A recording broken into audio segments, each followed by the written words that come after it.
Golden State Warriors don't need Steph Curry to beat the Minnesota Timberwolves in this series. Game one just showed that.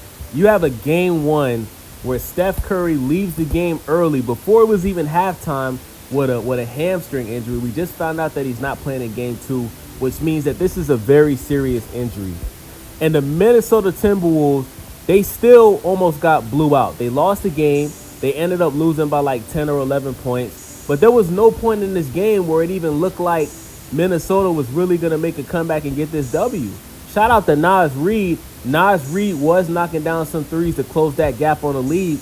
But Anthony Edwards, bro, this is the guy that you guys are saying is Michael Jordan reincarnated. This is the guy that you guys are saying is the face of the league.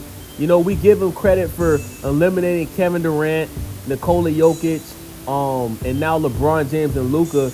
But history has shown that when it matters, Ant-Man, he looks like an ant on the court. I guess that's why it's his nickname, because, bro, you got to lead your team to victory, bro. The best player on that team is out. And when you look at Golden State, they played a sloppy game last night, right? Like, they played very sloppy, especially that third and fourth quarter where Draymond Green kept shooting bricks. Jimmy Butler was like, bro, we seen Jimmy Butler drive to the paint, have a wide open shot at the basket, and he passed it out on some Ben Simmons type shit. Like, come on, man. Like, that team looked like they were panicking without Steph Curry. They didn't even look comfortable on the court without Steph Curry, bro. This was a very winnable game for the Minnesota Timberwolves, and I know Anthony Edwards had 23 points. He led his team in scoring, but bro, you got to step up and put the team on your back and get this W, bro. If they would have won game one last night, right, you win game two because Steph Curry's not playing again. Then you go back to Minnesota, right? You got 2 home court games in Minnesota. Like, bro, they could have easily won this game in 5 games, right? Now you're going into a game two with a team that pretty much beat you without their best player. They're going in with that confidence, right? You know Jimmy Butler is going to step up game two. Jimmy Butler might turn back into Jimmy Buckets in the NBA Finals for 2 times when he was on the Miami Heat. We know Jimmy Butler is going to step up. We know he's going to step up.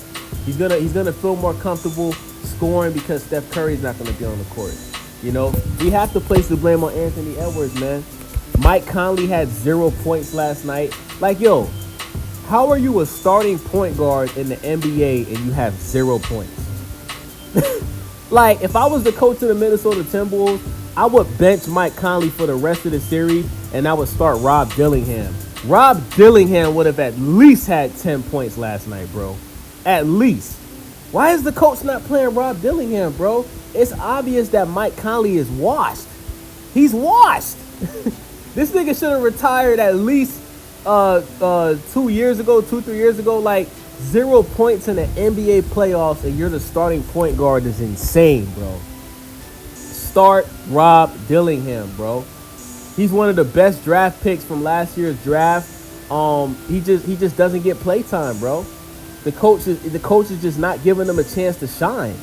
You understand what I'm saying? But shout out to Nas Reed. Nas Reed, he did everything in his power to bring his team back last night. He was knocking down some clutch 3-point shots. But Anthony Edwards, man, you got to be better, bro. You got to be better, bro, especially when it matters, bro, when your team needs you, when you see the best player on the opposite team is gone. You got to take advantage of that, bro, because at the end of the day, you're the leader of the team. You're the best player on the team, and the team is only going to play as good as their best player. If their best player is not stepping up and knocking down clutch shots and closing that deficit of the lead that the Golden State had, then, you know, the team's just not going to win, bro. You know, it's called follow the leader, bro. You understand what I'm saying? You got people comparing you to Michael Jordan because y'all look alike and your playing style is alike. You know, you got to, you know, if that's what you want to be compared to, you got to step up to the plate and show that you're worthy of that comparison, bro. You can't afford to lose games like this, bro. You can't. So, you know, like, bro, we don't keep that same energy with Anthony Edwards that we do for Jason Tatum. You got a guy like Jason Tatum who's been to the NBA Finals multiple times. He just won his first ring last year. right? One of the best players in the league, and people slander him 24/7. But you guys don't slander Anthony Edwards. You understand what I'm saying? Like, y'all slander Jason Tatum for no reason, bro. And this guy's an NBA champion. You feel me? But Anthony Edwards gets a pass. I didn't see nobody on social media last night criticizing Anthony Edwards. We got to place the blame on him, bro. When you're the best player on the team and the team that you're playing, their best player gets injured, there's no excuse for losing the game, bro. No excuse at all.